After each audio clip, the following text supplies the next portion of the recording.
собрались в Парке Победы отметить праздник. Сегодня вспомнить наших ребят.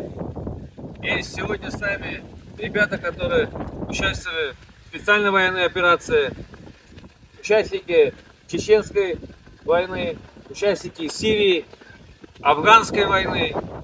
И, конечно же, наши меценаты, которые всегда поддерживают, и поддерживали, и будут поддерживать вас.